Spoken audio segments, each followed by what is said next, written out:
Salut tout le monde, je m'appelle Arthur. J'ai 15 ans. J'ai de très sérieux problèmes avec mes parents. Un père peut-il être jaloux de son propre fils? Mon père est jaloux de moi parce qu'en seulement 4 mois, j'ai gagné autant d'argent que lui en 10 ans. Et je gagne encore plus maintenant. Et qu'en est-il d'une mère? La mienne est jalouse de moi car, même si elle a essayé de m'empêcher, j'ai quand même réussi à devenir riche. Tout a commencé quand mon professeur de maths a fait une annonce.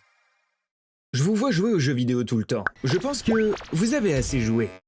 Et si vous créiez votre propre jeu auquel les autres peuvent jouer?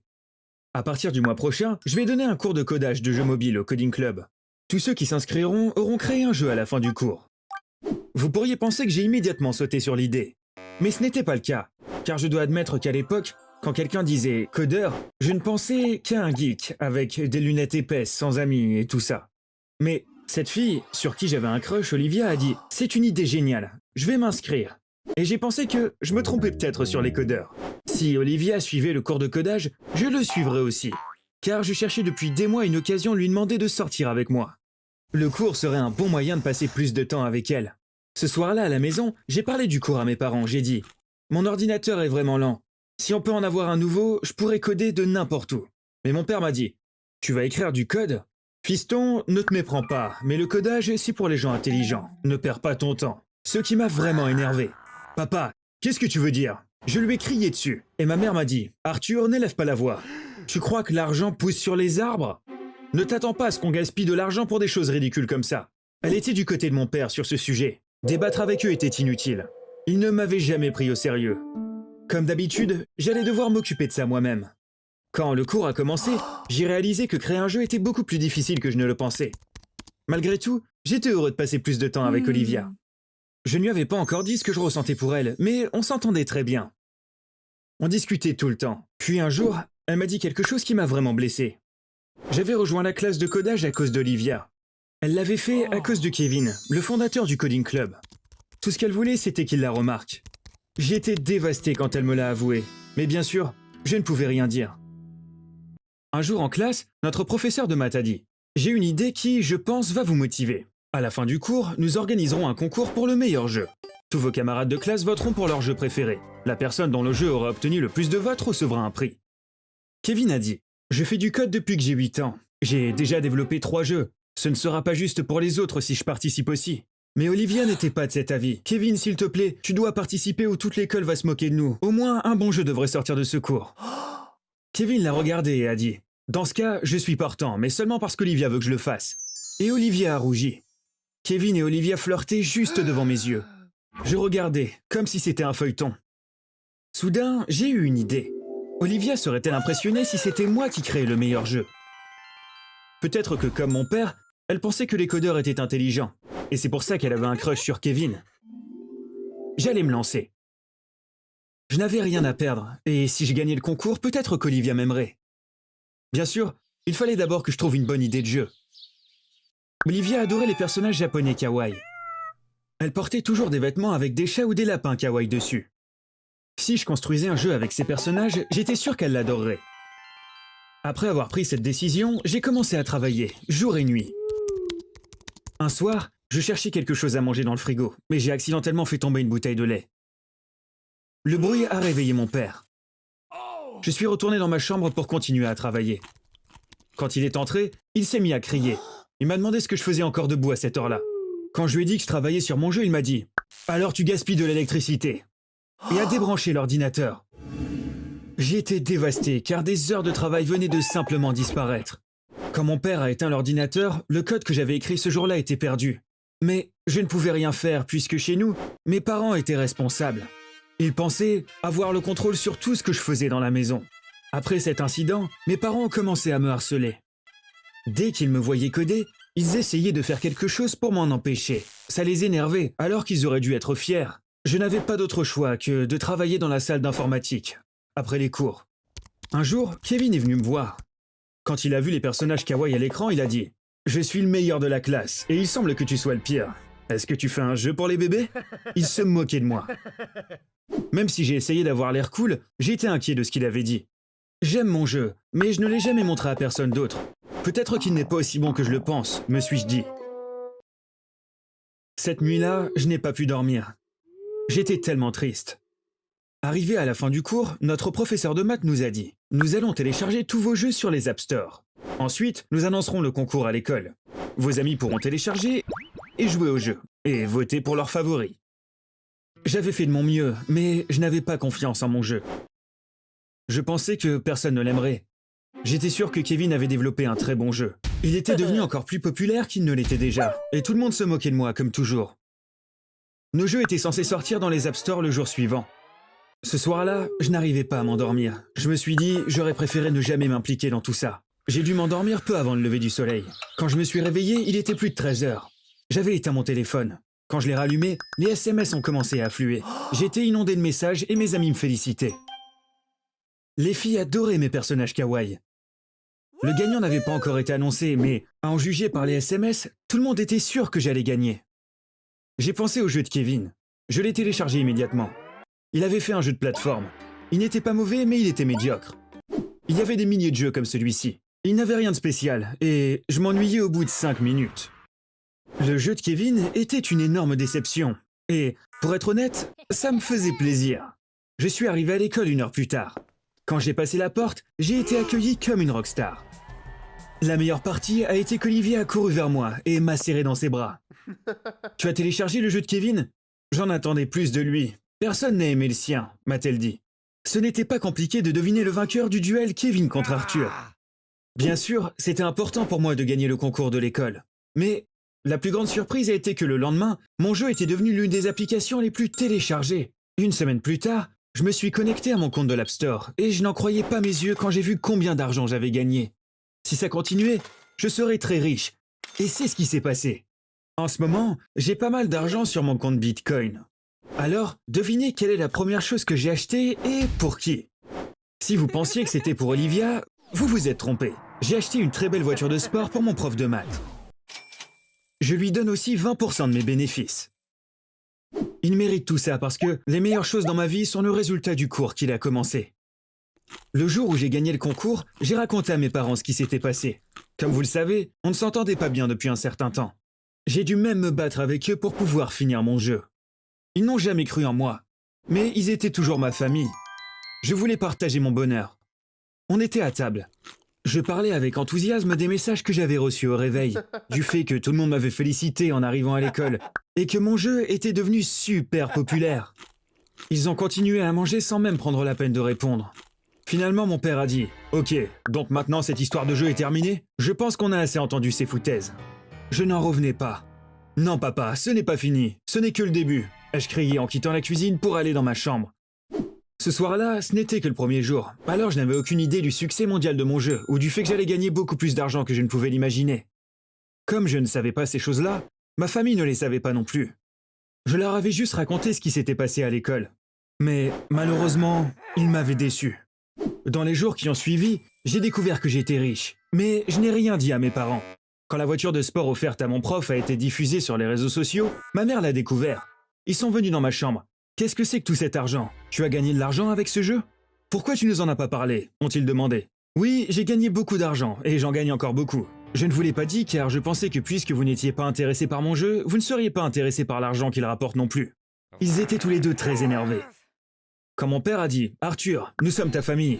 Tu es jeune, tu ne peux pas ouvrir un compte en banque, tu dois nous donner cet argent. » Je lui ai dit « J'achète du Bitcoin avec l'argent que je gagne, alors ne t'inquiète pas, j'en ai encore plus maintenant sans lever le petit doigt. » Des mois sont passés depuis cette conversation. Je n'ai pas donné un seul centime à ma famille. Ils n'arrêtent pas de m'embêter à ce sujet. Ils sont vraiment jaloux parce qu'en quelques mois, j'ai gagné plus d'argent que mon père n'en a gagné en travaillant pendant des années. Mais je suis toujours à la fois en colère et triste. Tout aurait pu être différent si seulement ils avaient été heureux pour moi le premier jour. Je ne peux pas leur pardonner. Je ne peux pas oublier comment ils ont agi ce jour-là. Hier soir, j'ai surpris mon père en train de regarder mon compte Instagram. Il agrandissait et regardait attentivement les photos que j'avais postées. Ça se voyait qu'il était super jaloux à la façon dont il les regardait. J'ai appelé Olivia et je lui en ai parlé. Elle a ri et m'a dit « Bébé, je pense que tu exagères. C'est ta famille. » J'ai répondu « Non chérie, je n'exagère pas et je vais continuer à faire ce que je fais. » Bonjour à tous, je m'appelle Cynthia. J'ai 18 ans. Ma vie allait très bien jusqu'à ce qu'un jour tout bascule. Amour, drame, vengeance, trahison, bonheur et un miracle, mon histoire a tout. Bon, je ne vais pas tourner autour du pot. J'ai tellement de choses fascinantes à vous raconter. Il y a 2 ans, on a découvert que mon frère Kevin avait une leucémie. Un cancer du sang. Au début, on était dévastés, mais on s'est vite ressaisis et on a décidé de combattre la maladie en famille. Mes parents se concentraient sur son traitement et je m'assurais de faire en sorte qu'il garde le moral. Je passais tout mon temps avec lui jusqu'à ce qu'il se rétablisse. On a commencé son traitement immédiatement. Il a été diagnostiqué à un stade précoce et ses chances de guérison étaient donc élevées. Mais il allait devoir subir une chimiothérapie qui a des effets secondaires vraiment très graves. Il a d'abord eu des nausées, il a donc perdu l'appétit et a commencé à perdre du poids très rapidement. Peu après, il a perdu tous ses cheveux. Il traversait une période très difficile et je ne pouvais rien faire pour lui. Il suivait son traitement depuis 11 mois. Un jour, le médecin de Kevin a voulu nous parler. Le cancer progresse malgré la chimio. On doit commencer un nouveau traitement, a-t-il dit. Kevin avait besoin d'une greffe de cellules souches. On avait besoin d'un donneur qui correspondait à la moelle osseuse de Kevin. Il y a 20 à 25% de chances que les frères et sœurs soient compatibles. Ils allaient aussi faire des échantillons de mes parents, mais ils avaient moins de chance. J'étais donc notre plus grand espoir. J'ai prié toute la nuit pour que je sois compatible. Le lendemain matin, nous sommes allés à l'hôpital pour faire les tests. Ils m'ont pris 3 unités de sang, ainsi qu'à ma mère et à mon père. Le résultat allait arriver dans 1 semaine, ce qui voulait dire que j'aurais 1 semaine entière pour prier. La semaine suivante, le médecin nous a annoncé la mauvaise nouvelle. Il s'est avéré qu'aucun de nous n'était compatible. On était dévastés une fois de plus. Alors que le médecin parlait, j'ai remarqué les résultats sur son bureau. Je les ai regardés et j'ai trouvé une erreur incroyable. J'ai tout de suite montré les résultats au médecin. Il y a une erreur ici. Ce n'est pas mon résultat. Regardez, le groupe sanguin de mes 2 parents est O positif. Mais il est écrit que le mien est AB négatif. C'est impossible. Si le sang des 2 parents est du groupe O, le sang de l'enfant est aussi du groupe O. Donc ce rapport n'est pas le mien. Le médecin a détourné le regard. J'étais si confuse. J'ai regardé mon père. Papa, on a étudié ça en cours de biologie. Ce résultat ne peut pas être le mien. J'ai encore une chance d'être compatible avec Kevin. J'ai insisté. Mais le médecin m'a interrompu. Cynthia, les résultats sont corrects.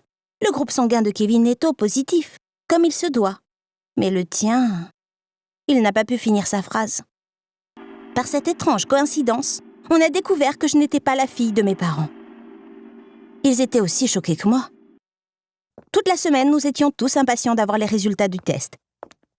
Ce qui signifie qu'ils pensaient aussi que j'étais leur fille biologique. Cela ne nous laissait qu'une seule possibilité. Le jour de ma naissance, quelqu'un avait fait une énorme erreur et j'ai été échangée avec un autre bébé. L'enfant de mes parents a grandi dans une autre famille. Et ils pensaient que j'étais leur fille, mais ils ont élevé le bébé de quelqu'un d'autre. Le groupe sanguin était assez définitif, mais nous avons quand même fait un test ADN. Ça l'a confirmé. Mais je ne me souciais pas de ma propre situation. J'étais tellement inquiète pour mon frère. J'aurais voulu être sa sœur biologique pour pouvoir lui sauver la vie. Mes parents voulaient me parler ce soir-là. Ma mère m'a dit « On t'aime tellement. Tu es notre fille, quoi qu'il arrive. Mais on veut mener notre enquête. Parce que si on trouve la sœur biologique de Kevin, elle pourrait correspondre. » Ils avaient raison. Je vous aime tellement aussi, et je suis prête à faire n'importe quoi pour que Kevin aille mieux, ai-je dit. On a eu beaucoup de chance, car seuls 5 autres bébés sont nés dans le même hôpital ce jour-là. 3 garçons et 2 filles. Comme j'étais l'une des 2 filles, l'autre devait être la vraie fille de mes parents. On a obtenu l'adresse de l'autre famille. J'étais très nerveuse sur le chemin. Je n'y avais pas pensé jusqu'à ce moment, mais j'allais rencontrer mes vrais parents. Je pourrais même avoir à vivre avec eux dans le futur. Mais s'ils sont mes vrais parents, l'idée de vivre avec des gens que je ne connais pas était trop effrayante pour moi. On est arrivé à l'adresse et on a vu un vieux bâtiment délabré. Quand mon père a sonné à la porte, mes jambes tremblaient. J'étais très nerveuse. Je me suis tenue au mur pour ne pas tomber. Personne n'a répondu. Alors nous avons frappé à la porte du voisin.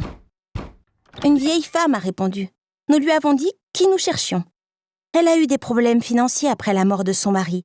Alors elle a dû emménager avec sa fille chez sa mère, a-t-elle dit. Sa mère vivait dans une autre partie du pays. Mais nous étions déterminés à y arriver, coûte que coûte. On a appris que ma mère biologique était femme de ménage dans une agence immobilière. La société nous a donné son numéro de téléphone.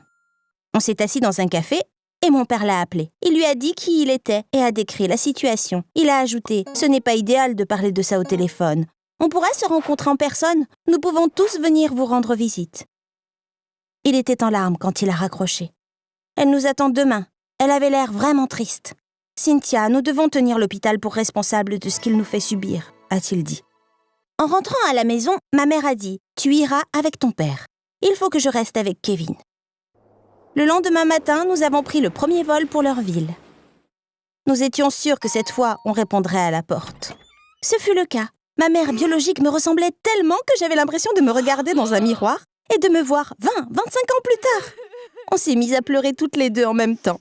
Elle m'a serrée dans ses bras et m'a embrassée.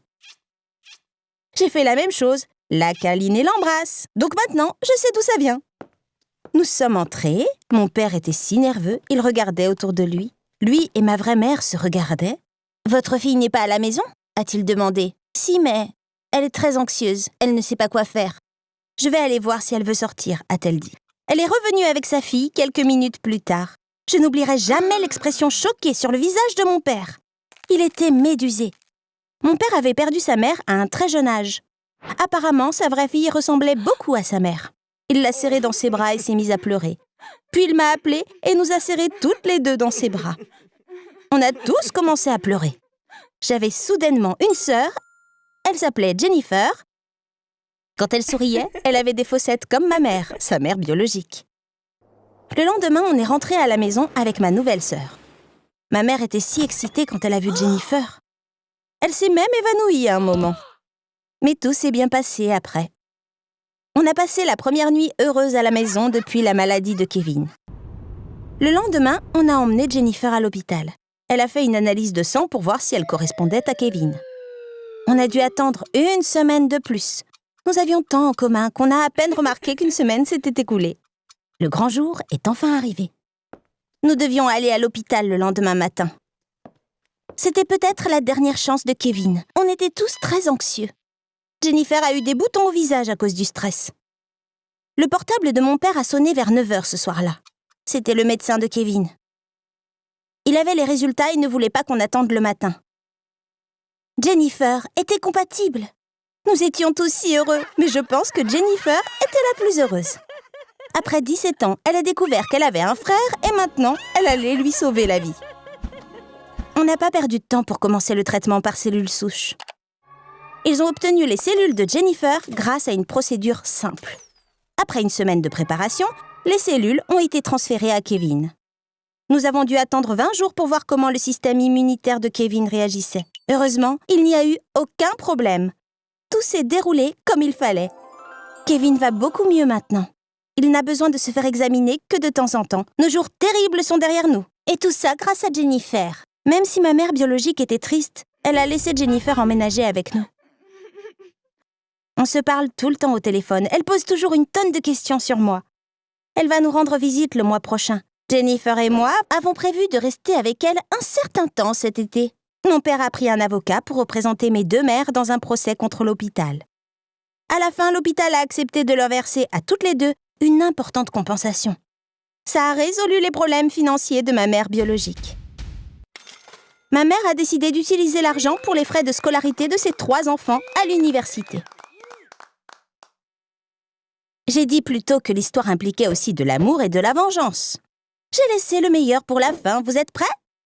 Ce n'est pas un accident si Jennifer et moi avons été échangés. Oui, vous avez bien entendu. C'était intentionnel. C'est une infirmière qui nous a fait ça. Le procureur a trouvé très bizarre qu'il y ait eu une confusion alors qu'il n'y avait que 2 filles nées ce jour-là. Ils ont donc interrogé les 2 infirmières dans la salle d'accouchement pour trouver une réponse. Une des infirmières était sortie avec mon père biologique il y a des années. Un soir, elle était ivre et a trompé mon père. Quand il l'a découvert, il l'a quitté. Mais elle était toujours amoureuse de lui.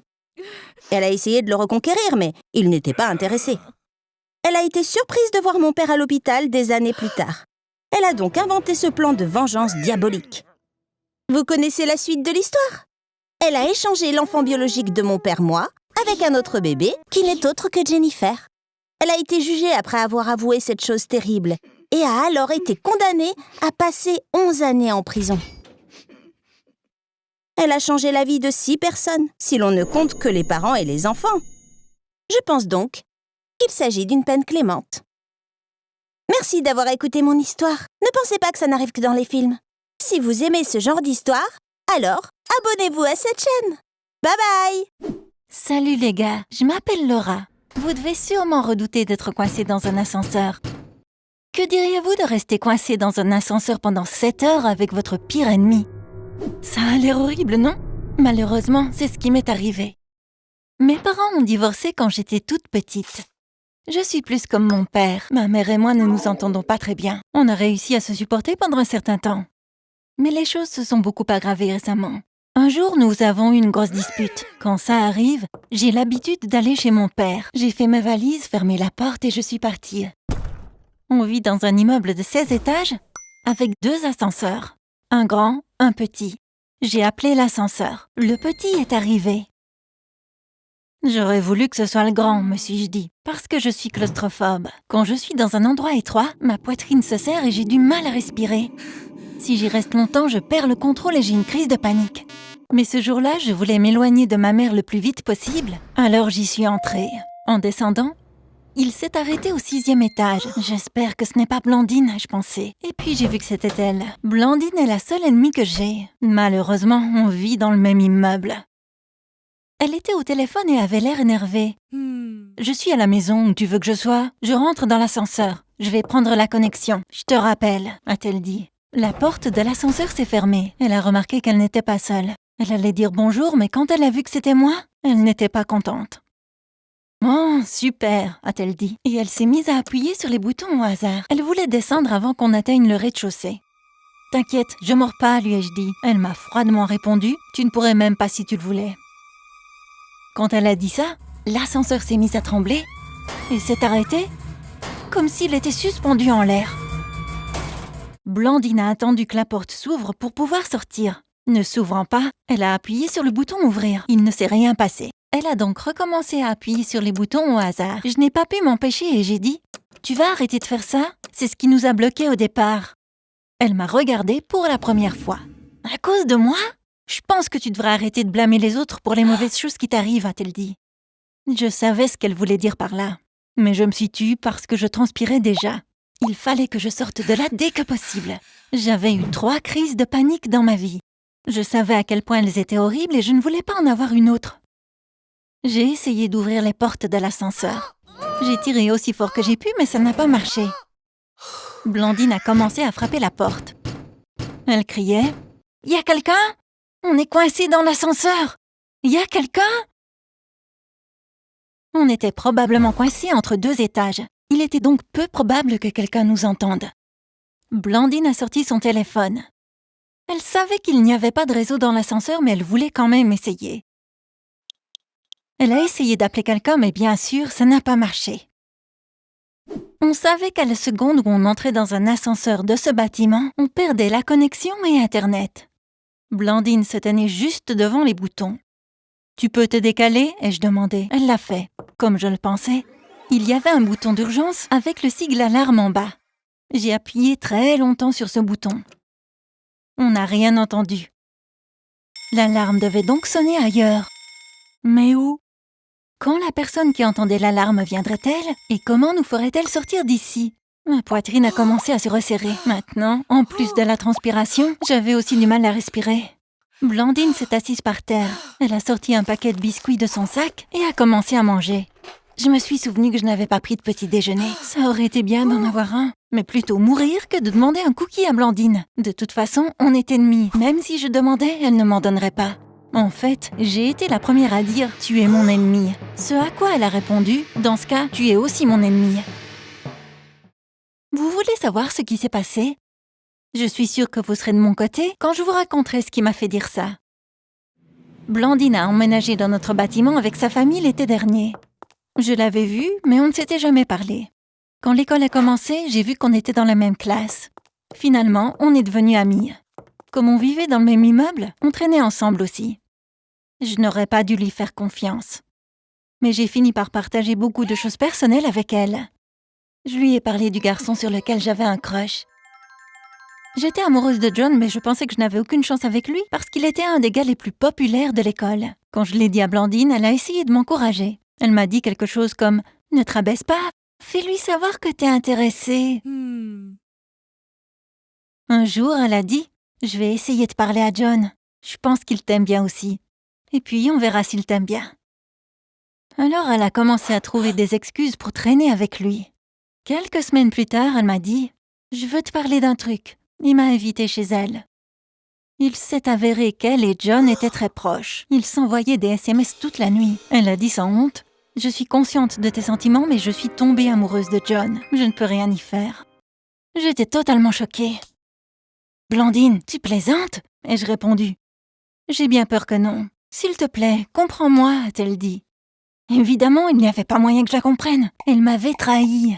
Je savais qu'elle aimait vraiment quelqu'un d'autre. Ça n'avait aucun sens qu'elle commence à sortir avec John. On a eu une grosse dispute ce jour-là. Et puis, on a continué à se disputer par SMS la nuit. Le lendemain matin à l'école, je l'ai appelée. « Tu m'as trahi. Tu es mon ennemi maintenant, » lui ai-je dit. Elle m'a dit la même chose. On a tout de suite cessé d'être amis. Jusqu'à ce que nous soyons coincés dans l'ascenseur. De toute ma vie, je n'ai eu qu'une seule ennemie et j'étais coincée dans l'ascenseur avec elle depuis maintenant 4 heures. Il n'y avait aucun bruit venant de l'extérieur. On a continué à appuyer sur le bouton d'urgence, mais personne ne venait. Soit le bouton était cassé, soit personne ne vérifiait parce que c'était un week-end. J'avais des vertiges à cause de la faim et de la claustrophobie. J'étais à 2 doigts d'avoir une crise de panique. Tout à coup, l'ascenseur est tombé quelques étages plus bas avec un grand fracas. On a toutes les deux crié. L'ascenseur a tremblé pendant un moment puis s'est arrêté. Quand les choses se sont calmées, j'ai remarqué que Blandine me tenait le bras de peur. Elle a eu honte et s'est éloignée. Quand je l'ai regardée, j'ai souri et elle a souri en retour. Je n'étais plus assez forte pour tenir debout. Alors je me suis assise. Blandine a de nouveau sorti le paquet de biscuits. Elle m'en a proposé.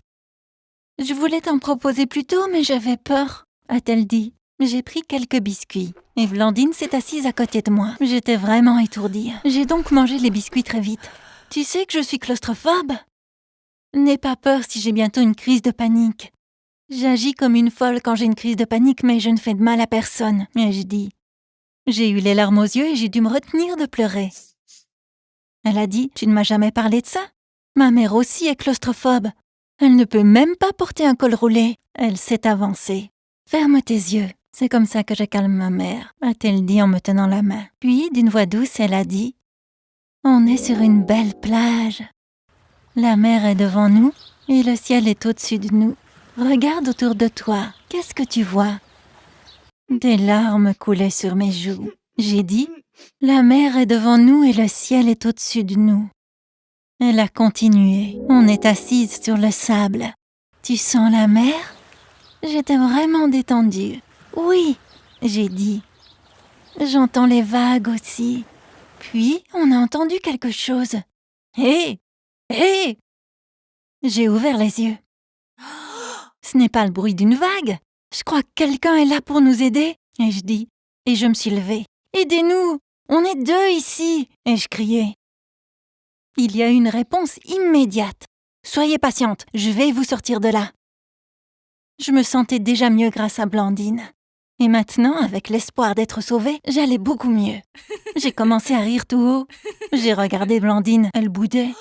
« On va sortir, courage !» ai-je crié. Elle a pris une profonde inspiration. Tu sais, Laura, John est un maniaque du contrôle. Il est tellement jaloux, il m'étouffe. Je veux me débarrasser de lui, mais je ne peux pas rompre avec lui parce que ça te rendrait heureuse. Je ne m'attendais pas à ce qu'elle dise quelque chose comme ça. J'ai crié de joie. Quoi? Un maniaque du contrôle? Je déteste les gars comme ça. Moi aussi. Maintenant que je t'ai avoué ça, je peux larguer John dès qu'on sortira d'ici, a-t-elle dit. L'ascenseur a fait un grand bruit et a recommencé à trembler. On a crié et on s'est serrés l'une contre l'autre. Mais cette fois, on ne descendait pas, on montait. Quand on a réalisé ça, on a commencé à crier de joie. Ils ont lentement remonté l'ascenseur. Ça a pris environ une demi-heure. On pouvait maintenant entendre les voix beaucoup plus clairement. La porte s'est légèrement ouverte. On a vu 2 mains sales dans l'entrebâillement. Puis finalement, les portes se sont ouvertes. Il y avait un type en surpoids couvert d'huile. Il était à bout de souffle. Les gars m'ont appelé quand ils ont reçu votre appel d'urgence, mais j'ai dû installer un fil de sécurité pour vous tirer vers le haut. Ça prend beaucoup de temps. Je suis désolée que vous ayez été coincé ici pendant si longtemps, a-t-il dit. C'était vraiment une expérience terrible, mais on était finalement libres.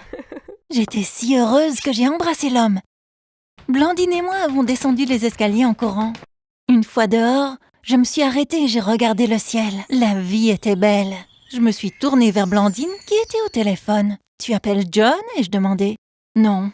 John m'a laissé 35 messages vocaux puisqu'il ne pouvait pas me joindre. Je les écoute » a-t-elle dit en souriant. On a pris un café et on est allé dans un parc. Blandine a appelé John et lui a dit qu'elle voulait rompre. Après avoir raccroché, elle m'a regardé dans les yeux et s'est sincèrement excusée. « Je suis une ado tellement stupide. Pourras-tu me pardonner ?» a-t-elle demandé. Ces 7 heures qu'on avait passées ensemble dans l'ascenseur nous avaient rapprochés. En tant qu'autre ado stupide, j'ai pardonné à la seule personne qui était mon ennemi. Merci de m'avoir écouté. Si vous aimez les histoires basées sur des faits réels, abonnez-vous à cette chaîne. Bye!